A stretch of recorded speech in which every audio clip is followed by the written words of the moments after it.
Early in the morning, all the chief priests and the elders of the people made their plans how to have Jesus executed.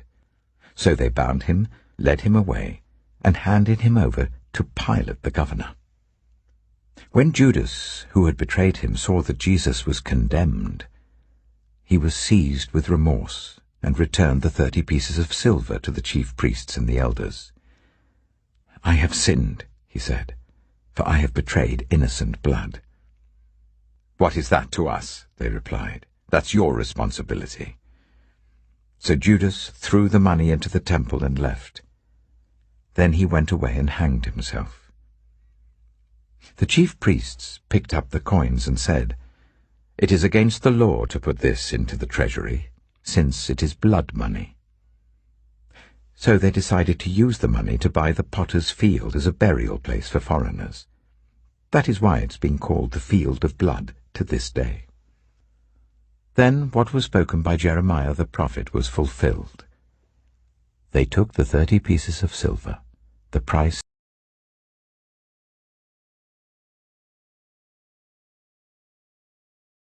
of Israel, and they used them to buy the potter's field as the Lord commanded me. Meanwhile, Jesus stood before the governor, and the governor asked him, "Are you the king of the Jews?" "You have said so," Jesus replied. When he was accused by the chief priests and the elders, he gave no answer. Then Pilate asked him, "Don't you hear the testimony they're bringing against you?" But Jesus made no reply, not even to a single charge, to the great amazement of the governor. Now it was the governor's custom, at the festival, to release a prisoner chosen by the crowd. At that time they had a well-known prisoner whose name was Jesus Barabbas. So when the crowd had gathered, Pilate asked them, "Which one do you want me to release to you, Jesus Barabbas, or Jesus who is called the Messiah?" For he knew it was out of self-interest that they had handed Jesus over to him. While Pilate was sitting on the judge's seat, his wife sent him this message, "Don't have anything to do with that innocent man, for I have suffered a great deal today in a dream because of him." But the chief priests and the elders persuaded the crowd to ask for Barabbas and to have Jesus executed.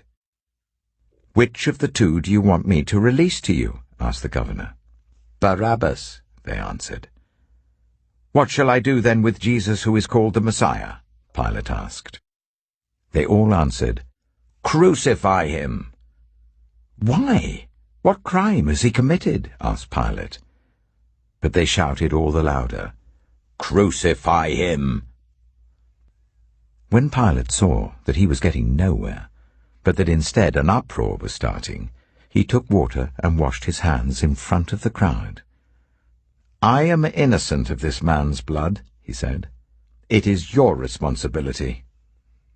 All the people answered, "His blood is on us and on our children."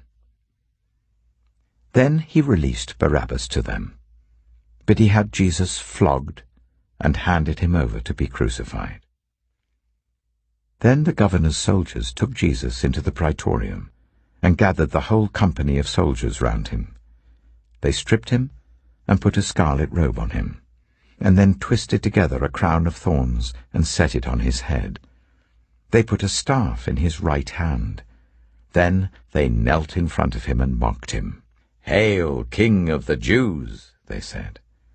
They spat on him and took the staff and struck him on the head again and again.